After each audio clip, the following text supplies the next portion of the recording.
I don't know what the hell was going on. We're gonna fix things in the editing room. In the editing room, like I got a team or something. Uh, No, the Mr. Oh, go, go ahead.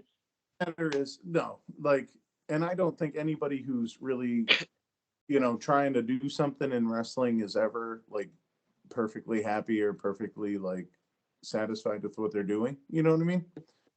Also, noticing your shirt for the first time, and I love it.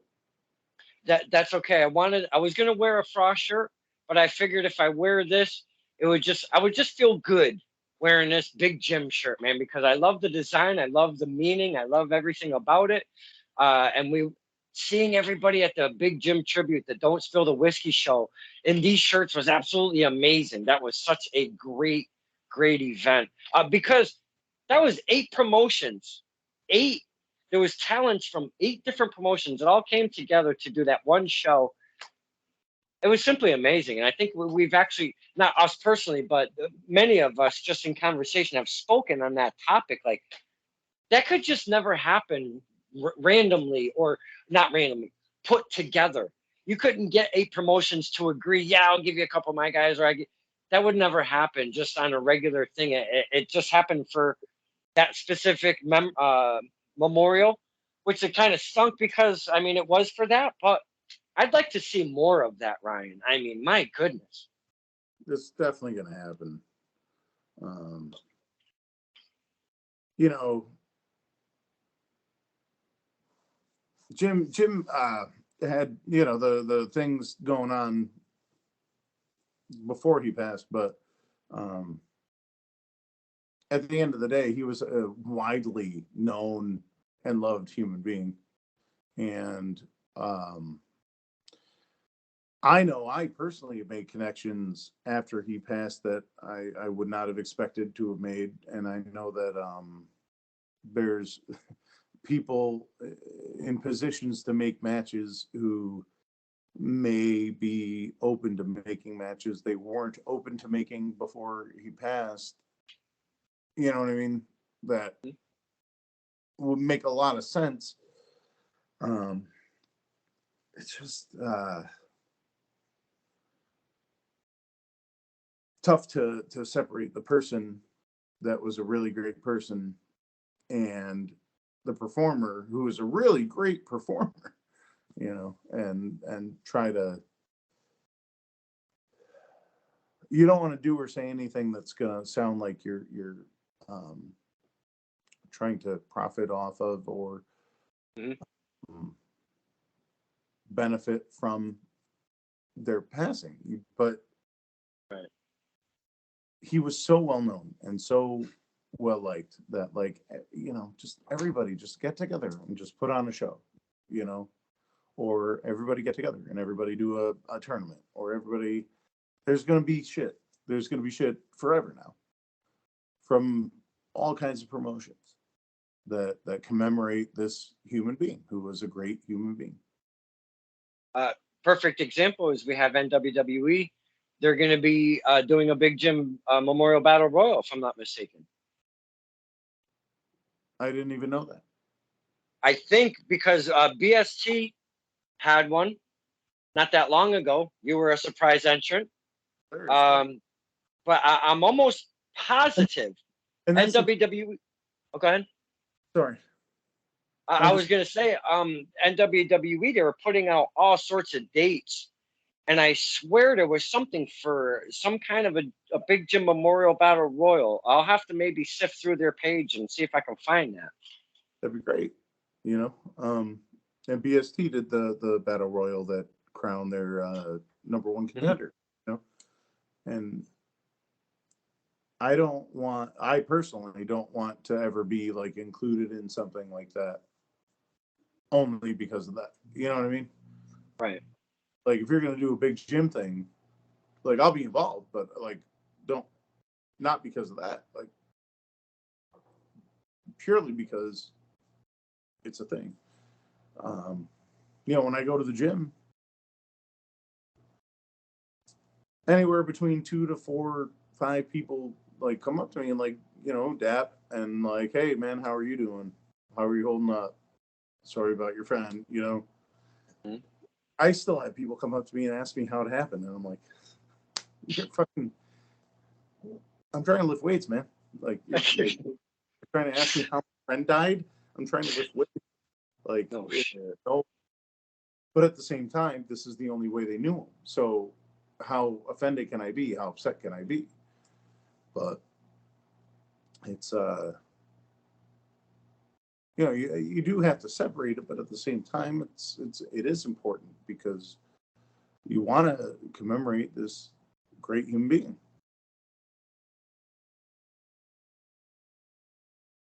Having the humidor as a faction continue after Jim's passing. I thought it was gonna just kind of get pushed to the wayside, to be honest with you, because if there was no Jim, then there was no humor. I didn't know what you guys' mindset was. So seeing it move on, I was actually pretty stoked to see that. Um, so I appreciate it as a fan that you did not push it to the wayside and you continued to do the humidor. That's pretty cool. And if there's one person I gotta say, Eric Hunting, man, he that boy was all about the humidor, man. He absolutely, even to this day, he absolutely loves the humidor.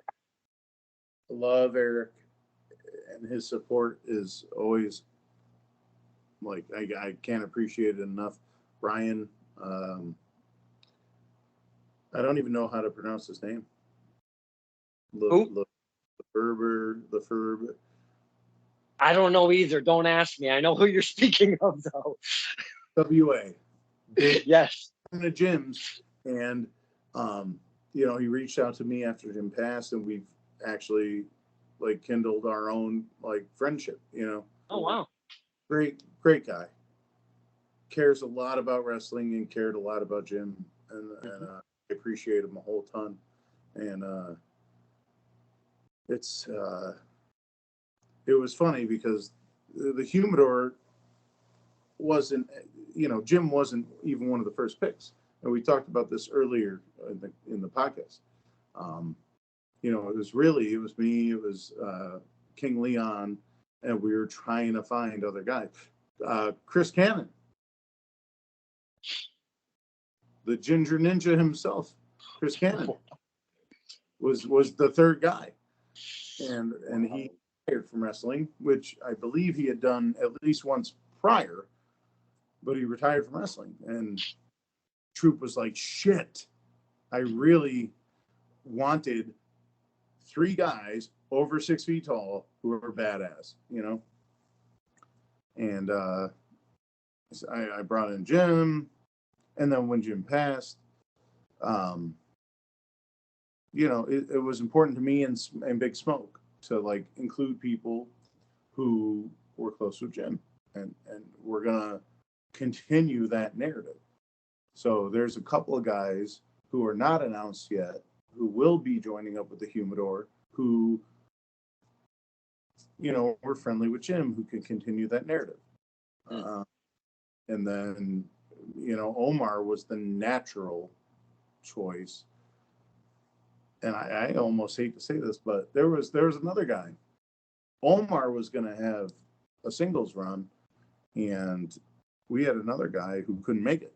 And Omar went above and beyond and showed that he deserved the spot, and that's how we ended up with Omar. And now I'm just really, really excited to officially be the Bello triplet. It's a Belgian.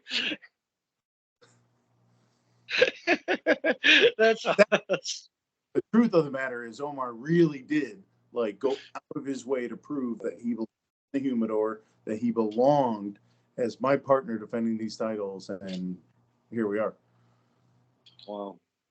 Uh, Good stuff. Continuing that on. I didn't mean to go back to it, but I know Eric Hunting specifically. He's one of those guys that once his excitement, it just gets really, really passionate, and the humidor is part of that passion of his in wrestling. So I know he was really stoked. Now, the test of strength dojo is obviously different than, we'll say, the Paradise Alley pro training program, or the Kevin Landry's training program, or the Monster Factory training program. Um, and I love that test of strength, and many of the others that I've mentioned, they don't just stay within house. So all of their guys and girls are just that spotlight of the company. Bringing in guys and girls from the Monster Factory, and New York City, New Jersey, even the Saito brothers are coming. I know they were supposed to be here earlier. That didn't work out very well, but the Saito brothers are coming. Who's Test of Strength. Carlito, for crying out loud, is coming now. So I mean, my point being is that Test of Strength has always given us great in-house talent that they are molding and putting in and giving the industry. But having some of these people join in, it's been a hell of a time over at Test of Strength, Mr. Frost. I gotta say. and it's people, people in my regular life, outside of my wrestling life, are like, why are you going to bat so hard? Why are you fighting so hard for this? You know, it's not your company. Whoa! He Who's that? can't hear you. He can't hear you. What are you doing up at this time? You don't have school tomorrow? Oh, Jay. so are you saying good night? Is that what's going on? Hey, look who it is. Hi, Ryan. Yo! How you He's doing? like, "Yo, what's up?" He said, "How you doing, buddy?" Good. Good. No. Oh,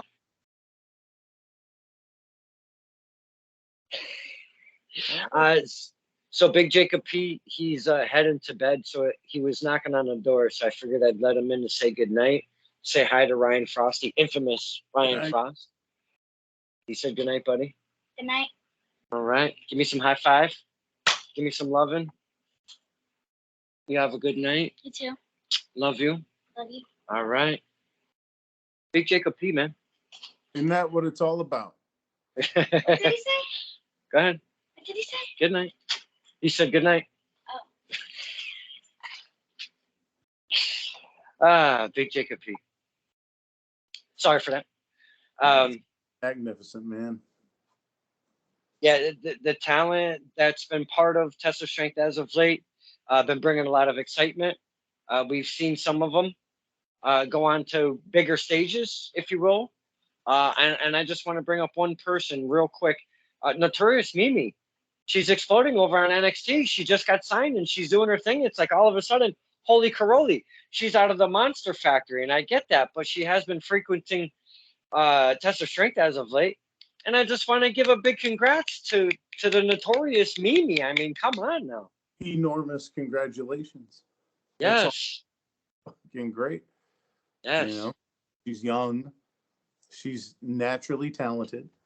Mm-hmm. She's smart enough to, listen when people talk to her. She has the entire world in front of her. Mm-hmm.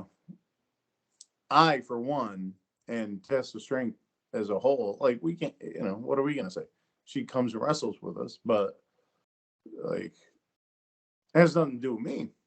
But I'm really happy for her. I'm really proud of her. And it's just another statement. It's another thing that says, here we are. What we're doing matters. And, most of us can get somewhere. Could you ever imagine getting in the ring with those wings that she wears? I don't know how she does it. Yes. I could more realistically envision getting in the ring with the wings that she wears than I could wrestling on NXT. Oh my goodness. I wear those. If we may, I know I've probably spoken to you about this in the past, but times have changed. Wrestling hasn't changed a whole lot, but some things have changed with some of the current product. I don't even think AEW is really legit, a total straight up thing at that point when I initially interviewed you July in 2019. Um, are you still watching current product nowadays? Are you? I mean, obviously we're going to the shows because we've seen each other at the AEW Dynamite show over in Bridgeport at the Webster Bank Theater, but Webster Bank Arena rather. But are you watching their current product? May it be the Dub or AEW or New Japan or whatever is going on? You have to. I work all week in my shoot job. You know what I mean? So if and I bartend for anybody listening who has no idea. So like if I have people at the bar and they don't want to watch wrestling, I can go around the corner and put it on in the banquet room and watch it there, or I can watch it on the TV, on the big TV. But like, I don't really have time, man. Like, I work so much when I'm not wrestling, and then I have the time that I'm wrestling. So that's pretty much it. You ask my I can girlfriend. feel that. Yeah, I could feel that. Like, I I don't. do want to mention something I don't. about your. Oh, I'm sorry.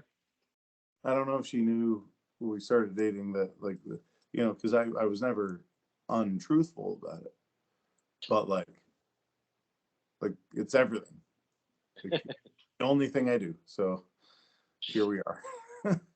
I actually wanted to mention something about your shoot job, if you will, because I went in when you first became champions over there, and Yoda up at the top of the shelf over the bar, Yoda was wearing that beautiful NWWE tag championship.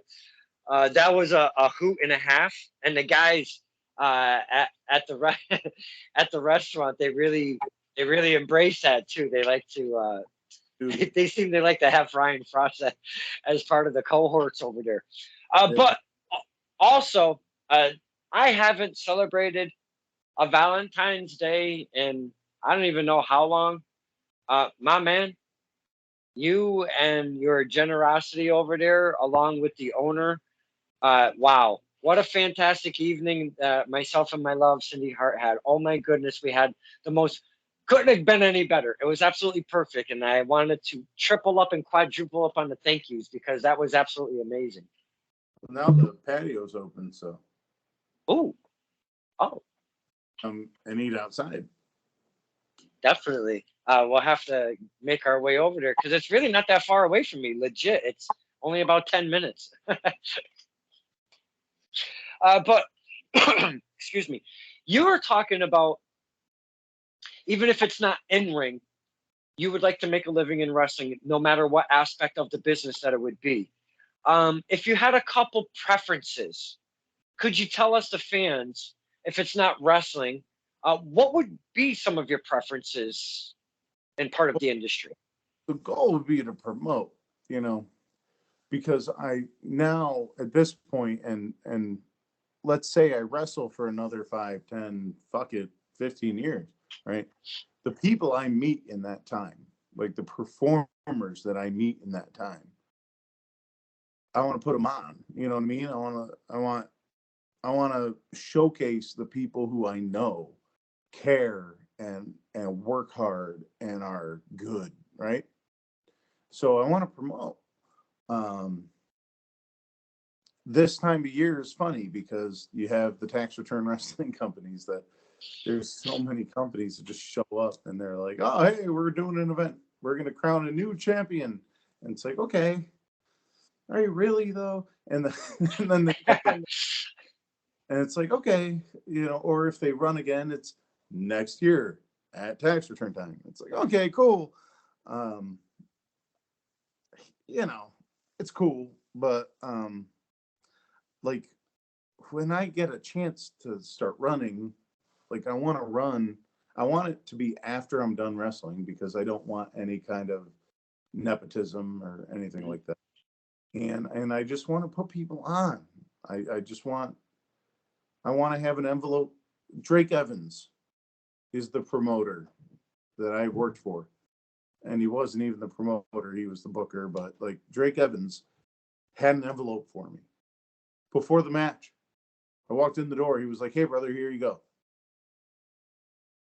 Oh, okay. Well, thanks. Like, oh, that's ever happened to me several times. Survival Championship Wrestling. Thank you. Like, I know that you give a shit whether or not I get paid. I know you give a shit whether or not I can buy something to eat or get gas on the way home. I know you care about what I'm doing. Um, there's promotions where you have to chase the guy down at the end of the night to get paid. And it's like, the pay isn't the important thing, but like getting home is important. Yeah, there's a principle behind it. I was out of state once and we didn't get paid, even though it was somebody who had paid us in the past. And I couldn't eat dinner because I had to put every dollar I had in the gas tank. Big Jim was with me on that trip. He would tell you right now. Oh God, it would have been so good to do one of these with Jim. Actually, that would have been cool. Wouldn't it be? But all we did was listen to fucking supernatural, fucking the supernatural, like, like ghost stories on the fucking audiobooks on the way out to Oh wow. Yeah, and he and we didn't have a whole ton of cash saved up at the time, and we drove out there on our own. And Dirtbag met with us afterwards, which was fine because he has a baby, dude. He couldn't make the Friday. So we went out Friday because Jim said, "Let's go and do the Friday." And then we worked the Saturday and then we came home. And yeah, we didn't get food. Wow. On that Sunday because we didn't get paid. And it's like, fuck you gonna do? Like, that's nuts. No shit. So it's not about the money. It's about like the brotherhood. It's about the friendliness. It's about the community. Community is the word. I don't want to say brotherhood because I don't want anybody to be mad, but about the community. It's about everybody being together. It's about making art that so few people can actually make because it's insane to even think about doing. You know what I mean? Pro wrestling. I don't know.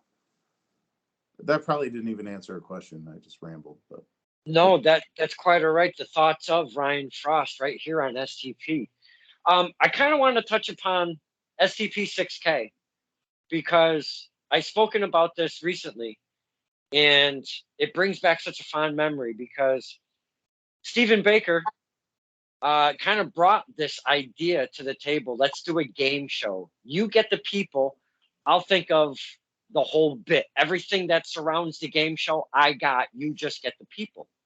yeah. So I got Ryan Frost, Rob the Giant, the one and only Izzy Star, and we had Stevie Legend as a contestant. I took Score. Mr. Baker had himself as the host with a little mock skinny ass microphone like the match game. What a crazy, and a blazer, a little board behind with 3 different rounds of questions that he all came up with on his own. And not only that, he produced his own Vanna White all the way from the West Coast. He would tell people, he wouldn't tell, he would yell people, get the fuck off the show when you lost, because I didn't know how to hang up on Skype. So he would yell, fuck you, get the fuck off the show. So we had our own Vanna White. But Ryan Frost is the only guy, he's the only champion because we were trying to revise this and shit just didn't work out. But Ryan Frost is the reigning champion of STP 6K, being stir, that, pop. Now, Ryan, let me just ask you, was that not tons of fun? I mean, holy cow. The most fun. We could do it again too, but if not, it was a lot of fun. That was great. It was. The creativity from Steven was off the charts. It came What's down that? to the biggest mark, and Alex Rojas would say, "Oh, Frosty's the biggest mark. What are you talking about?"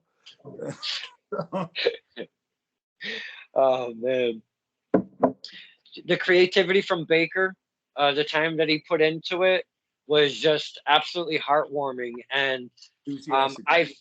I've played the intro to, I don't know, probably 1.3 trillion people just because of your reaction through the entire intro.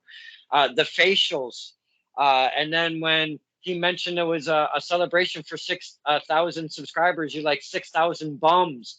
I mean, the whole intro was just, never mind the rest of it, just the intro was just absolutely money. And I've played that so many times, dude. I love it to pieces. I have to admit, I saw you post it again recently. You're like, watch Frosty, but I couldn't play it, so I was like, oh shit, I'm gonna have to go back and watch this. So I have to go back and watch it. Yes, yes, please do, because I love everything about Frosty in that intro. That was so much fun, so much fun. Um, Now you've got guys like Leon, who was originally part of the Humidor, that steps away from wrestling to do his own personal thing. You have a guy like Chris Cannon that you mentioned, who steps away from wrestling to do his own personal thing. Wrestling, you run into these big bumps in the road. Do you find yourself as a performer, as an artist, being like, fuck, now what do we do? Or are you one of these guys that's like, okay, we've got some work to do. Let's spitball some ideas. Let's get something rolling. Because not everybody can take that role and run with, let's fix what's not, let's fix what's broken right now.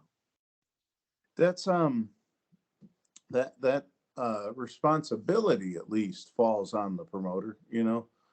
Um, I have tried more than once to like step in and help make those really weird situations that will happen in wrestling, try to make them better. My first match ever, my tag team partner didn't show up. You know what I mean? And I ended up tagging with Dirtbag. And we had a better match because of it, because Dirtbag is a fucking 20-year vet who knows what he's doing instead of the partner I had. You know what I mean? These things sometimes turn out for the better. The NW the New World Wrestling Extreme Tag Team Championship match was supposed to be me and my new partner against the Fern. Would have been Sammy and Eli. Okay. Sammy did. And we learned late that Sammy couldn't make it. And Patrick Saint stepped in.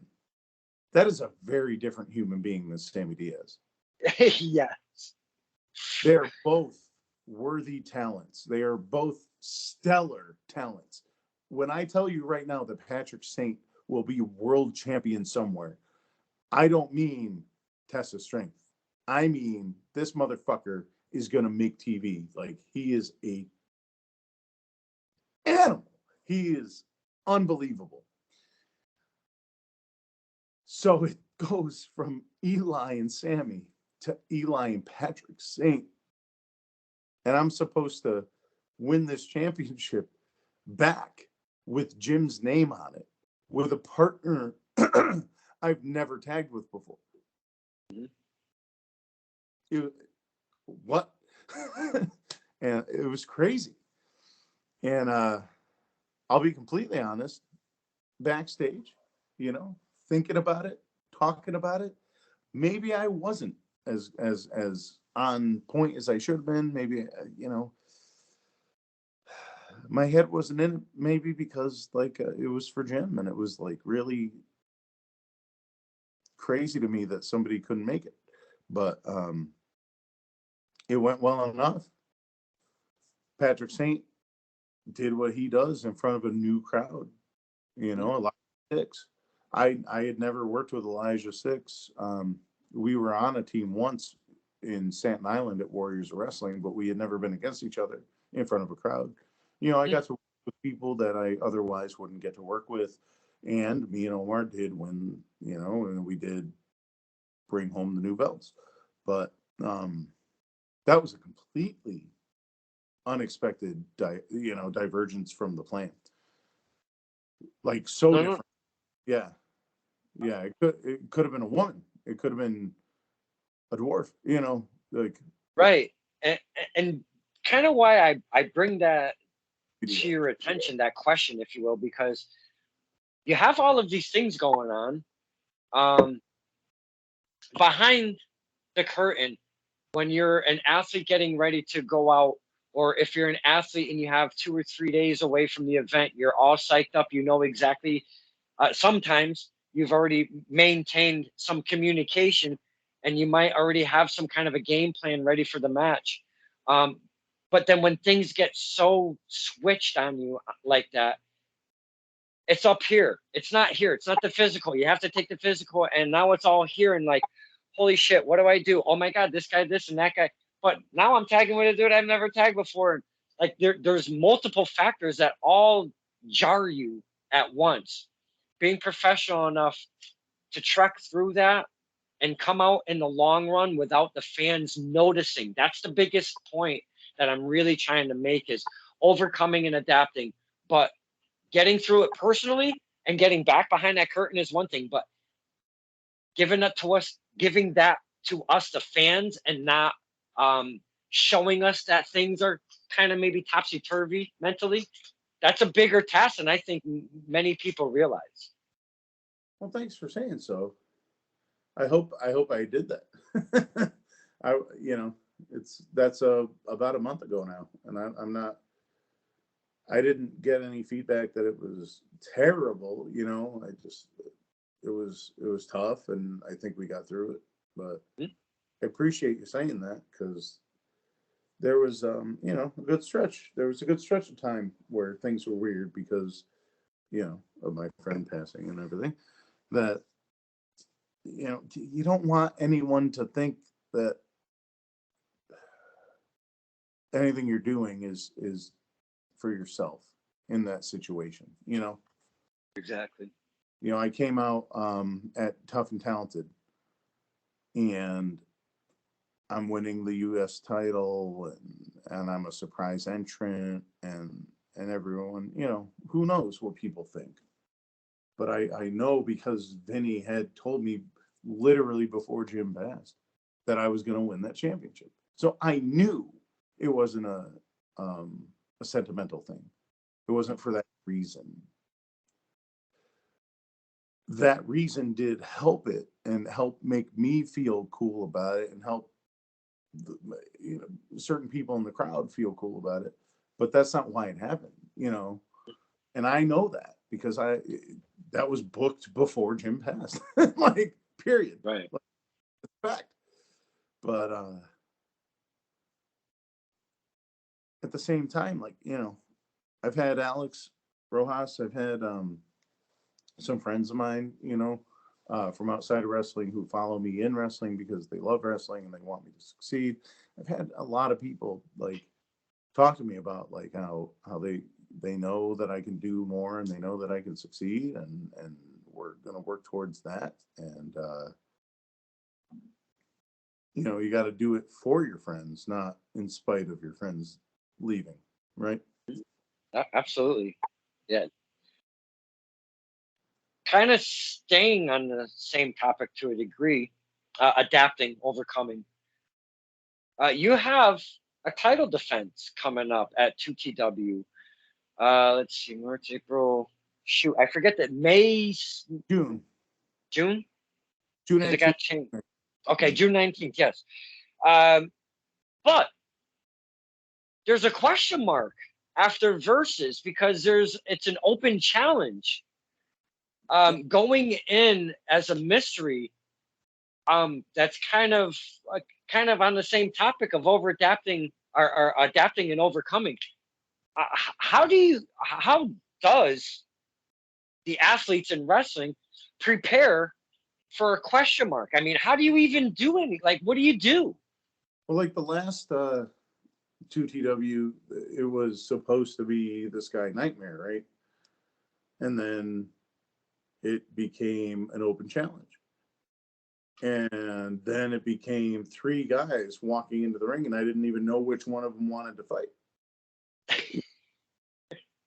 So I don't know how much more challenging it's going to get than that. I'm saying, well, who's answering the challenge? And nobody's even answering me. So it's like, all right, well, I guess I got to just fight all of you. That is true. That's how it kind of came about, being the Battle Club coming out. Or Battle Academy. I'm sorry, Battle Academy. Yeah. And like, good on them, man.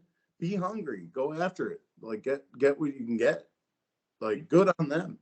But, yeah. And the Bosch comes in and saves the day. Like, fucking Bosch. Like, oh, I'm a I have to interfere at everybody else's business and just win things and help everybody.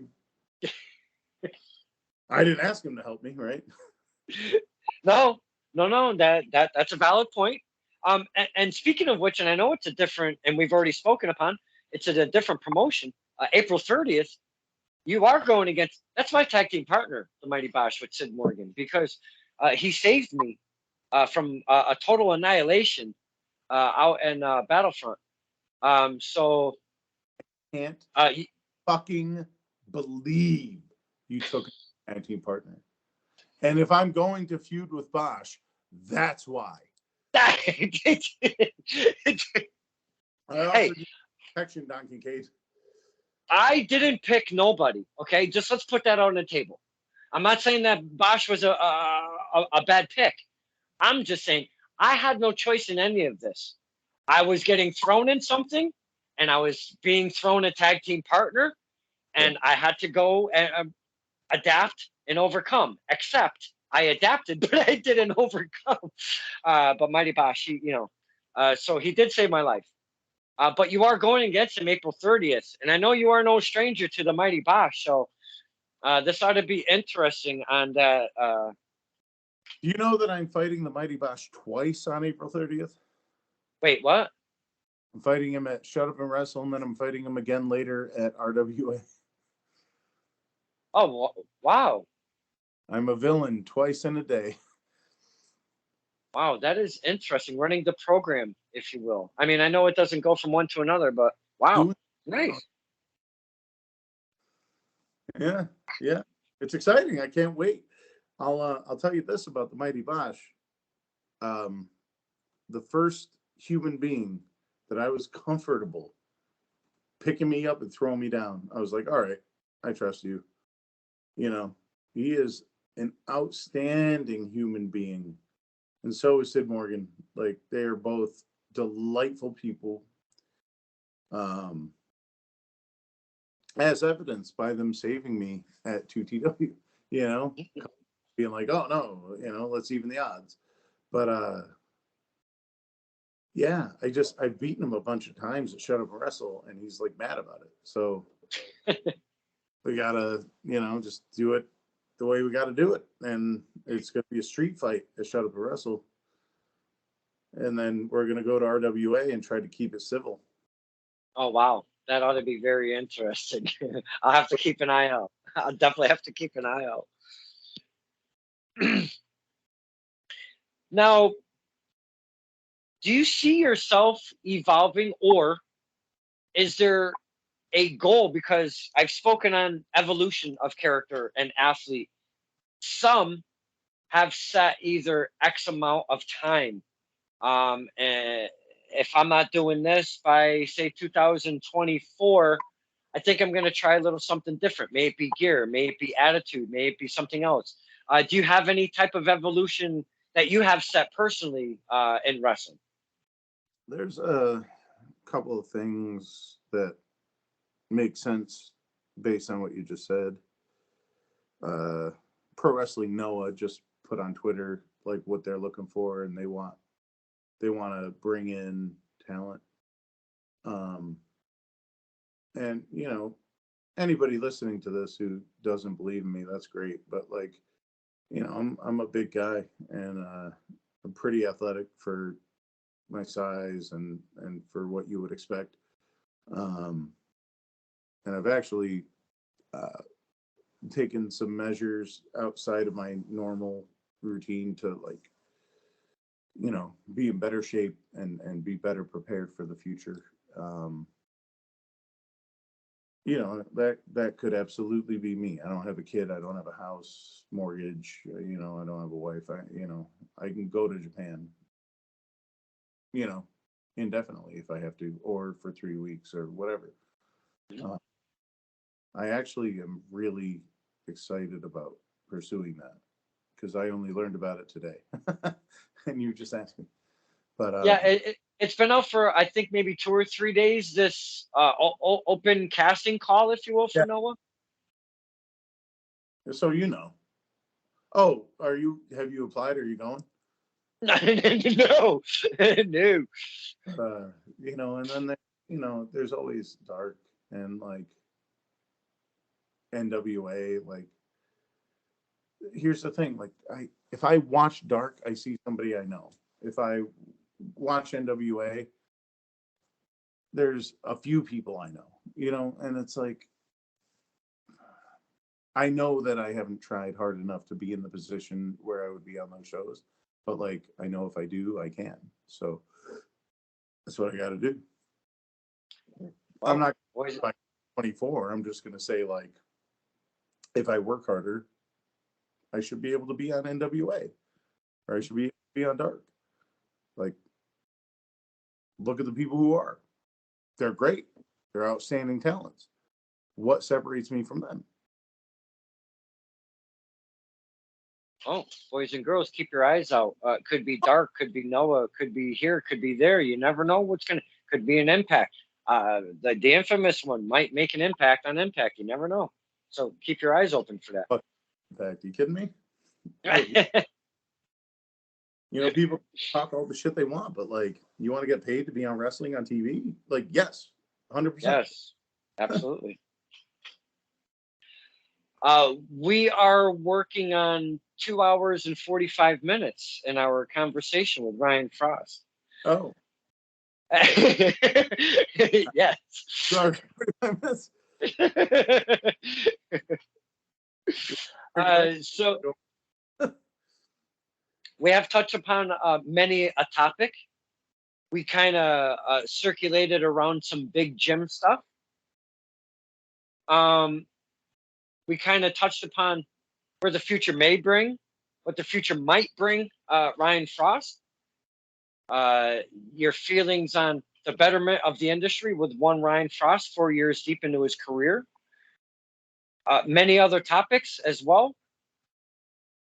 Now, I was wondering, before I do let you go, because I tried to do this normally for all the interviews as I was previous. You've been on the road. You were even talking about listening to supernatural podcasts and whatnot, or what you got going on with Jim. There's got to be at least a story or two you could leave us that has yes. I won't even have to. I'm gonna shut my mouth. Please, Ryan Frost. Story time. It could be one. It could be two. Whenever you end is when we end. So, I'm in Ohio, and I'm in bed in the hotel, and I'm not gonna say who I was with. So I'm not trying. You know what I mean? It's whatever. But and there were beds, and there were people sleeping on the floor because we're traveling. So I'm in a bed, and there's another bed next to me. And Super Oprah. Are you familiar with Super Oprah? I am familiar with Super Oprah. Have you done a Stirring the Pot with Super Oprah? I have not. No. You want to? Okay. When I go out there on May 14th, I'm a be like, yo, you have to do this podcast. Okay. Yes. So Super Oprah is a 300-pound individual who dresses like Oprah. For anybody who's listening to this and doesn't know who the person is. So I wake up at like 4 a.m.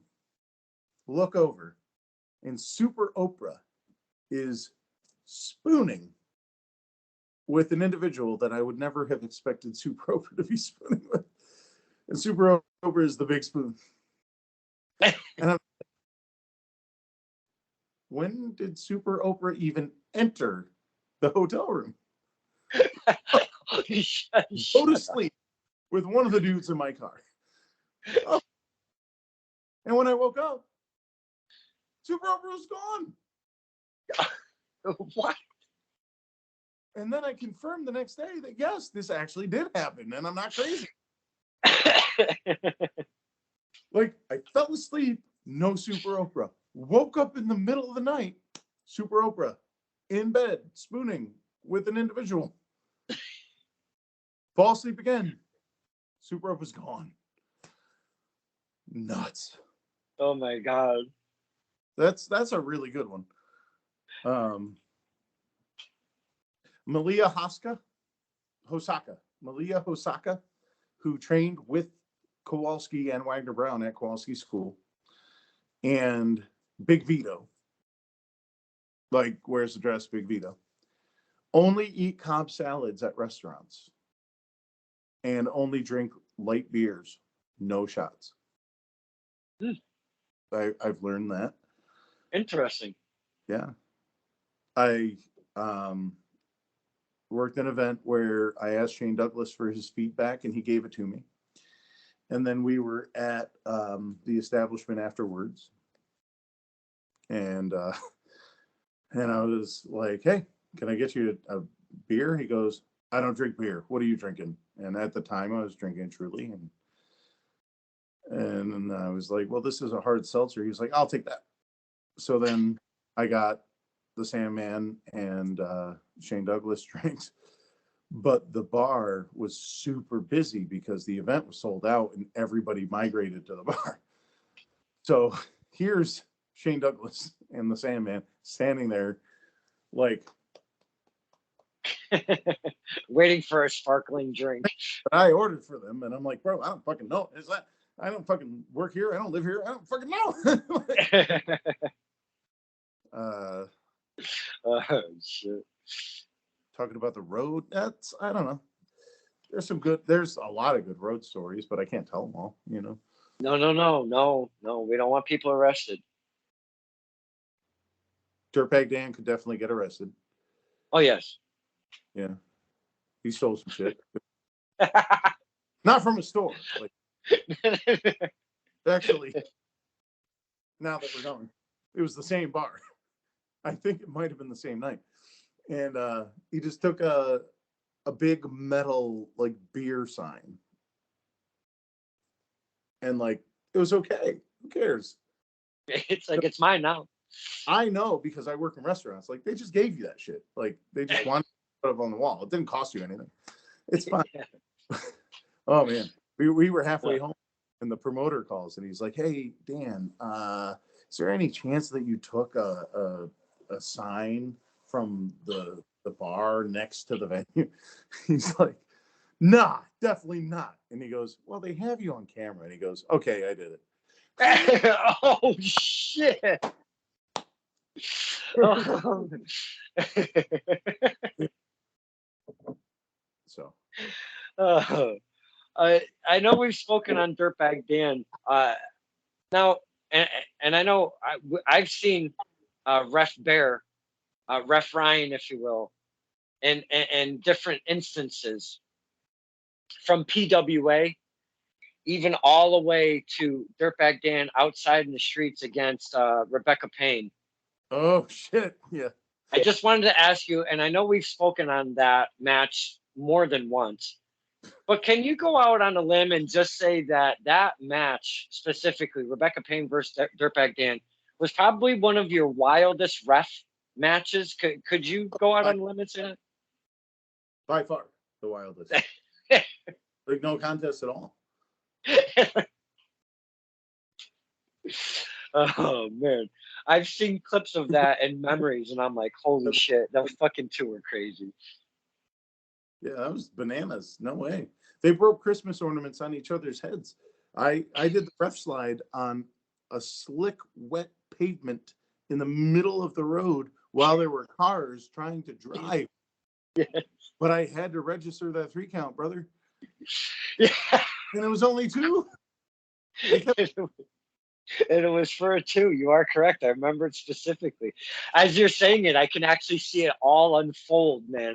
Because we're holding the cards. I'm holding it on one side while recording. Someone else is helping out, and then on the other side, there's just standing like this in front of the cards. We're like, "Go, Ryan, go!" Ryan comes swooping in. 1, 2.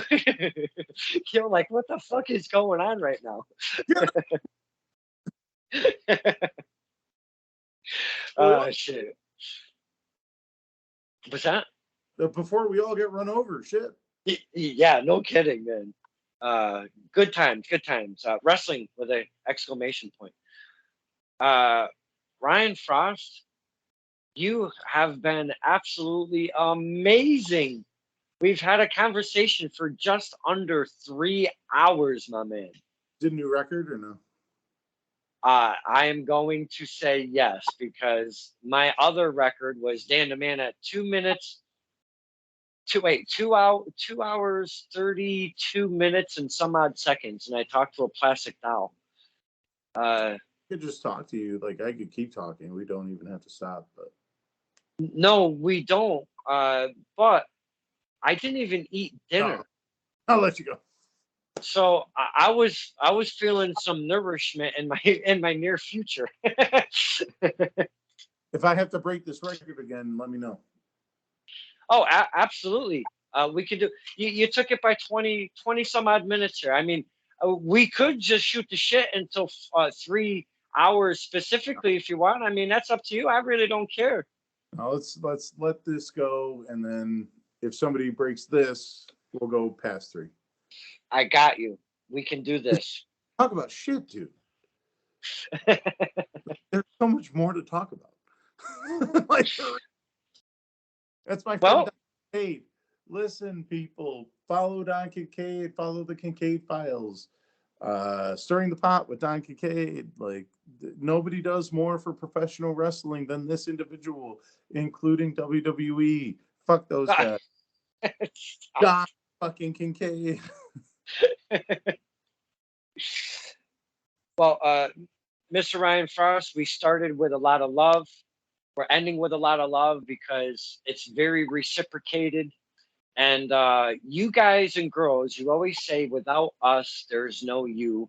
But without no you guys and girls, that's the nucleus. That's the beginnings. We don't go to go hear ourselves chatter. We go to see you guys and girls perform. So it's very reciprocated on both ends. And I feel nothing but love from the Test of Strength Dojo from day one, period. And seeing talent like yourself walking in the doors, trying to figure out what they want to do as an established character, what they want to do for a move set, and so forth, what it takes to become a wrestler. Seeing you guys as a Ryan Frost, as an Elijah Six, a Sammy Diaz, even to the PWA days, it's an honor. I really have to just use that word as an honor, because getting to a different plateau, yes, you guys and girls want to make a living at wrestling. You've said it in a different manner, though, in a more, I feel, in a more realistic manner. I do want to make a living at wrestling, but it doesn't have to be in ring, you know? And I find that very realistic, because a lot of these guys and girls, they just think there's a lot of spotlight out there for them and a lot of adulation and a lot of this and a lot of opportunity. Maybe there is, but sometimes there isn't, because you get there, and I'm not going to name names, but you get there and it's not what it's cracked up to be, and you kind of end up back on the scene and still making a living at wrestling and doing what you love back on that independent scene than being whatever situation you were on that higher plateau. So it's always been an honor to see you guys and girls start from the ground up and seeing you blossom and evolve as characters, as human beings. A guy like Elijah Six, he was a kid, and I took his very first promo. He's not so much a kid no more. And I just love being part Test of Strength, I absolutely, and I know Ryan Frost, as he said, does not speak for Test of Strength, but Test of Strength as a collective, as a family, has brought me in to be part of what they do and to not worry and have trusting friends around me when I go to the shows. And I love you guys and girls for all of that. And I'll never change it for the world. And having Ryan Frost return on here specifically, separately from way back in 2019 and what I've done on Stirring the Pot and what he's done in his career now. And I know I'm kind of rambling a little bit. Boys and girls, there's nothing like it. And that's what draws me to wrestling. First, it's the characters and the wrestling and the performance and the athleticism. But being an indie wrestling and making these friendships that I have with guys like Ryan Frost, wrestling is just a different, absolute animal to me from where I was just watching it on TV. Nothing like it.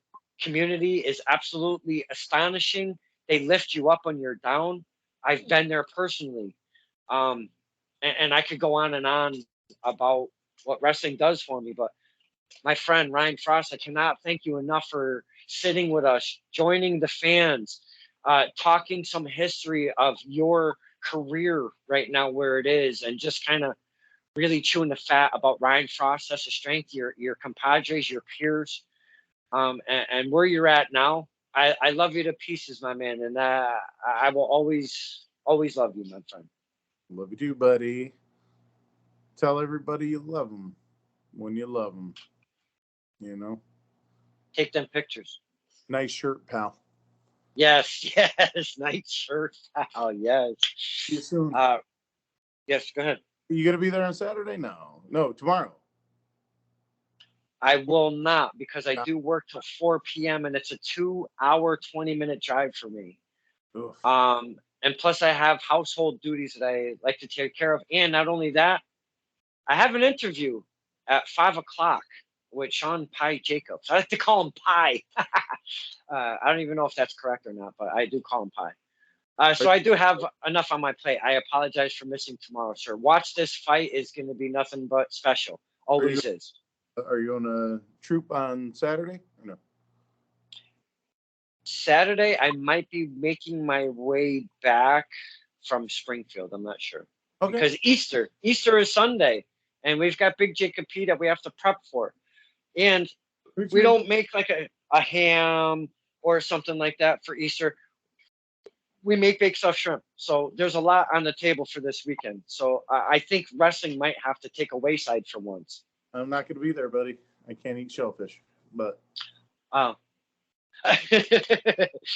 Please, Ryan, be safe in your travels. Be safe in the ring. You have a big weekend ahead of you. And I know Coach Phil was saying a little something. And I know I do like me some Coach Phil, but Ryan Frost, I mean, it's the infamous one. I don't see Coach Phil coming out on the winning end on that one. And then I'm sorry, Coach Phil. It is what it is. First time I've ever had people jump in.